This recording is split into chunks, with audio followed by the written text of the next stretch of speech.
जी तो बच्चों कैसे हैं आप। आज हम बात करेंगे हम आपसे chapter number 4 periodic table and the periodicity of properties.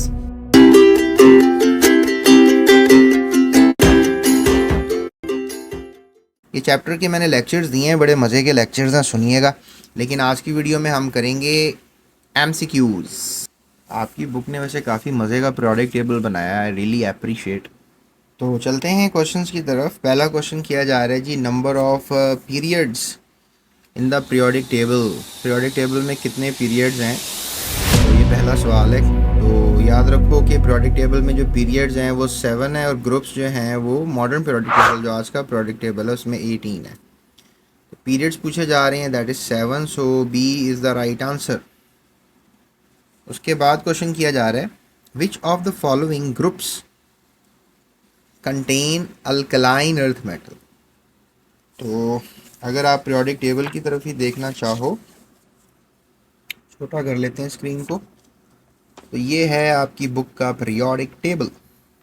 ये जो पहला ग्रुप है ना, इसको हम कहते हैं अल्कली मेटल्स, ये 1A ग्रुप है। और 2A ग्रुप को कहते हैं अल्कलाइन अर्थ मेटल्स। ठीक है, तो अकॉर्डिंग टू दैट आंसर जो है, ये पूछा ना अल्कलाइन अर्थ मेटल्स, तो 2A को ही कहते हैं अल्कलाइन अर्थ मेटल, तो B option is the right answer.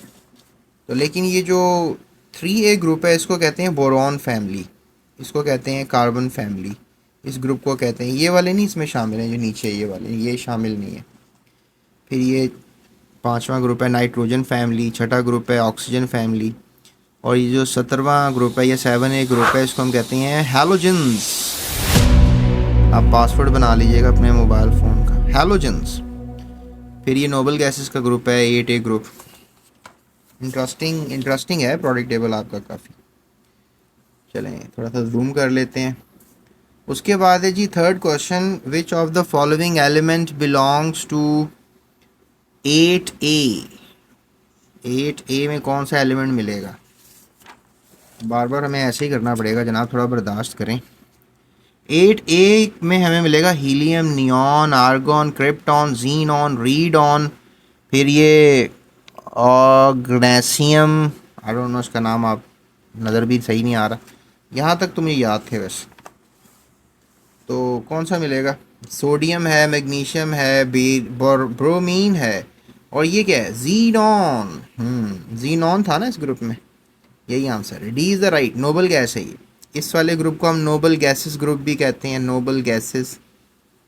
ठीक है, इसके हम रेयर गैसेस भी कह सकते हैं, इसको हम रेयर गैसेस भी कहेंगे। और उसके अलावा इनको हम कहेंगे इनर्ट गैसेस, इनर्ट गैसेस वाला ग्रुप भी कह देंगे। ठीक है, उसके बाद आगे चलते हैं। उसके बाद चौथा क्वेश्चन है प्यारे बच्चों, main group elements are arranged in dash groups. Main group elements जो हैं वो किस में अरेंज किए गए। तो आप भी सोच रहे होंगे इसका जवाब, तो ये है ग्रुप ए जो है ना, ग्रुप ए वाले मेन ग्रुप कहा जाता है उनको। ठीक है, इनको हम नॉर्मल और रिप्रेजेंटेटिव एलिमेंट्स भी कहते हैं, और बी कैटेगरी वालों को हम ट्रांजिशन एलिमेंट्स कहते हैं। चले, ये जो है ना बी कैटेगरी वाले, ये सब बी वाले हैं, they are called transition elements. और उसके बाद ये वाले जो हैं 1A 2A 3A 4A 5A 6A 7A 8A, total 1 2 3 4 8 groups हो गए ना टोटल, 1 2 3 4 5 6 7 8। ओके, तो टोटल कितने ग्रुप्स हो गए, 8। Main group elements are arranged in 8 groups. ठीक है, क्लियर कर दिया मैंने आपको ये भी। उसके बाद अगला क्वेश्चन है, period number of aluminium is. Aluminium का पीरियड नंबर कौन सा होगा। एल्यूमिनियम का जो पीरियड नंबर है वो होगा ये, यहाँ पे देखो पीरियड्स नहीं बताया, मैं आपको बता देता हूँ।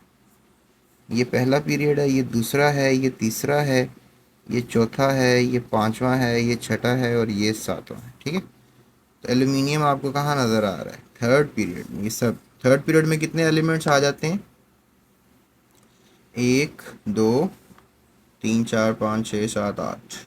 ठीक है, 8 आ जाते हैं यहाँ तक।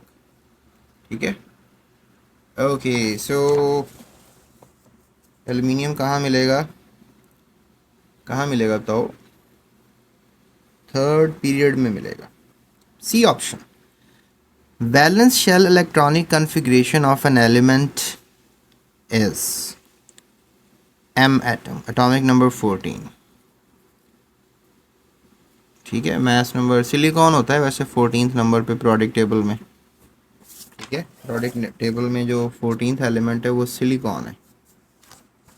तो इसकी कॉन्फ़िगरेशन कर लेते हैं। 14 इलेक्ट्रॉन्स को सेट करना है, 1s2,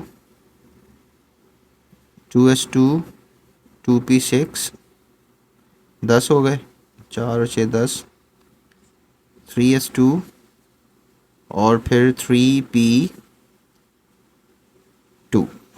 तो ये पहला शेल है K, ये दूसरा शेल है L और ये तीसरा शेल है M। इसमें आपको कितने इलेक्ट्रॉन नज़र आ रहे हैं, 4। तो 3s और 3p किधर लिखा हुआ है, ये लिखा हुआ है डी ऑप्शन। वैलेंस इलेक्ट्रॉन आपने बता दिया किसका, M14 एटॉमिक नंबर का। उसके बाद अगला क्वेश्चन है जी 7वां question, which of the following elements you expect to have greater shielding effect. Shielding effect ज़्यादा किसका होता है, याद रखो जिसके शेल्स ज़्यादा होते हैं ना उसका शील्डिंग इफेक्ट ज़्यादा होता है। ये थर्ड एलिमेंट है प्रोडिक टेबल का, ये 11th एलिमेंट है, ये 19th एलिमेंट है, और जो रुबीडियम है ना वो प्रोडिक टेबल का 37th एलिमेंट है। ठीक है, तो ये 37th एलिमेंट है। तो लिथियम, सोडियम, पोटाशियम, ठीक है, तो ये जौन से पीरियड में होते हैं उनके उतने ही शेल होते हैं। ये पहला शेल, इसके 2 शेल होंगे, इसके 3, इसके 4 और इसके 5। सबसे ज़्यादा शेल रुबीडियम के होंगे। तो जिसके सबसे ज़्यादा शेल होंगे उसका शील्डिंग इफेक्ट सबसे ज़्यादा होगा। शील्डिंग इफेक्ट लिखें यूट्यूब सर्च बार पे और GS अकेडमी लिखें, आपको मेरी वीडियो मिलेगी। शील्डिंग इफेक्ट के बारे में समझ लें क्या होता है शील्डिंग इफेक्ट। बहरहाल अभी जो मैंने आपको बता दिया, जिसका एटॉमिक साइज़ सबसे ज़्यादा है, ये देखिए ये 4 एलिमेंट्स हैं, सबसे बड़ा एलिमेंट जो होगा वो ये है, इसी का शील्डिंग इफेक्ट भी सबसे ज़्यादा होगा। ठीक है, आउटर इलेक्ट्रॉन इसका सबसे पहले निकल सकेगा बाहर, कम एनर्जी लगेगी। D is the right answer. As you move from right to left, periodic table की बात हो रही है ना, ये राइट साइड होती है प्रोडिक टेबल में। ठीक है, ये वाली राइट साइड होती है, और ये राइट, सॉरी ये लेफ़्ट साइड होती है, और लेफ़्ट से आप राइट जाते हैं। कहाँ से जा रहे हैं, लेफ़्ट से राइट। तो लेफ़्ट टू राइट हमेशा प्रोडिक टेबल में हम मूव करते हैं। तो ये क्या कह रहे हैं, from right to left across a period, यानी हम उल्टा कर रहे हैं। अमूमन जो नॉर्मल स्टडी होती है वो लेफ़्ट टू राइट होती है, लेकिन ये हमें उल्टा बता रहे हैं, राइट टू लेफ़्ट लेकर आ रहे हैं, हमें कंफ्यूज कर रहे हैं ना हमें ये। विच of the following does not increase. ठीक है, तो वैसे होना तो ये चाहिए था, इसको लेफ़्ट टू राइट, हमें ट्रेंड जो होता है ना हमेशा लेफ़्ट टू राइट होता है, तो ये पता नहीं। चलें मैं एक बात आपसे क्लियर कर देता हूँ यहाँ पे, आप लेफ़्ट से राइट जाएँ या राइट से लेफ़्ट जाएँ जो भी हो, लेकिन एक चीज़ जो चेंज ही नहीं हो रही वो तो लेफ़्ट टू राइट ही चेंज नहीं होगी, तो फिर क्या है। तो साइंसदान कहते हैं कि जो शील्डिंग इफेक्ट है ना वो चेंज नहीं होता, उसका ट्रेंड प्रोडिक टेबल में चेंज नहीं होता। न्यूक्लियर चार्ज कम ज़्यादा होता है, इलेक्ट्रॉन इन्फिनिटी कम ज़्यादा होती है, निर्देश एनर्जी की वैल्यूज़ भी कम ज़्यादा होना शुरू हो जाती हैं। शील्डिंग इफेक्ट चूँकि शेल नंबर सेम रहता है, कोई भी प्रोडिक टेबल में आप ले लें, ठीक है, कोई भी पीरियड ले लें, इसमें हमेशा जो है शेल सेम रहेंगे, पीरियड में शेल सेम रहेंगे, तो shielding effect is the right answer. उसके बाद सवाल किया जा रहा है जी 9th one, the element of group 2A alkaline earth metals are less reactive than group 1A।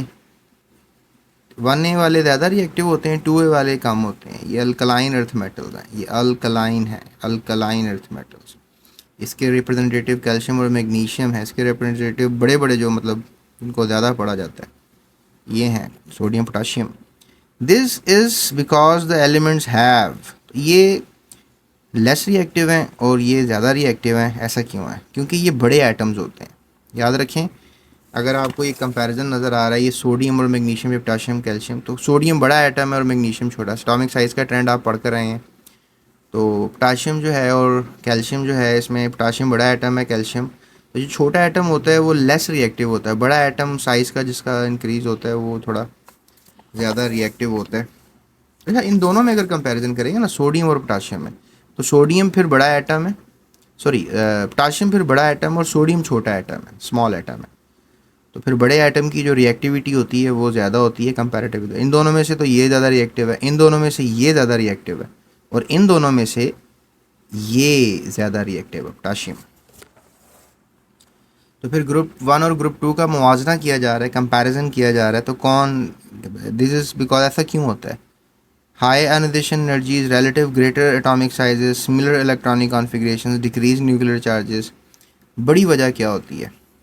Ionisation energy जो है वो आगे हाई होती चली जाती है, ये बात सच है। Relative greater atomic sizes, definitely अगर रिलेटिवली आप साइजेस को देखें ये भी एक वजह होती है। सिमिलर इलेक्ट्रॉनिक कॉन्फ़िगरेशन सिमिलर नहीं होती, ये तो बात लिखी हुई गलत है। डिक्रीज न्यूक्लियर चार्ज, आगे तो पीरियड में तो आगे जाएँ तो इंक्रीज़ कर रहा होता है न्यूक्लियर चार्ज, तो ये बात भी गलत लग रही है। इन दोनों में कन्फ्यूजन हो गई है। हाई आयोनाइजेशन एनर्जीज, आगे जाएँ तो आयोनाइजेशन एनर्जीज बढ़ती हैं, ठीक है। तो मेरे ख्याल में जो सूटेबल आंसर लेंगे ना आप, वो यही लेंगे, बी, ठीक है। अगर आपके पास कोई और अच्छी दलील है, रीज़न है, तो आप मुझे दें, बहरहाल मैं तो बी के साथ जाऊंगा। सो अभी इसी को तो मैं एक्सप्लेन कर रहा था आपको, ठीक है। सो ये बात फिर कर लेंगे कभी। तो अब प्यारे बच्चों, यहाँ पर स्टोरी स्टार्ट हो गई है शॉर्ट क्वेश्चन आंसर्स की, ठीक है।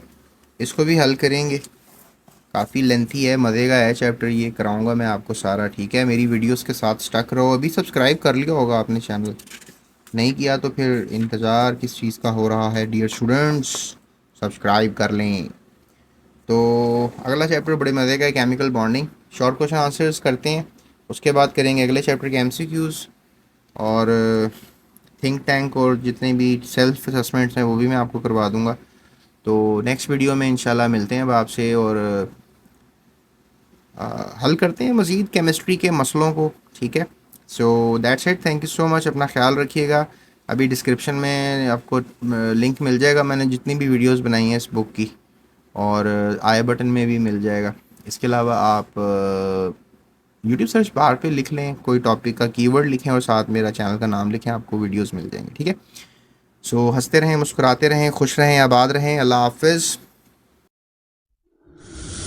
Thank you for watching GS Academy.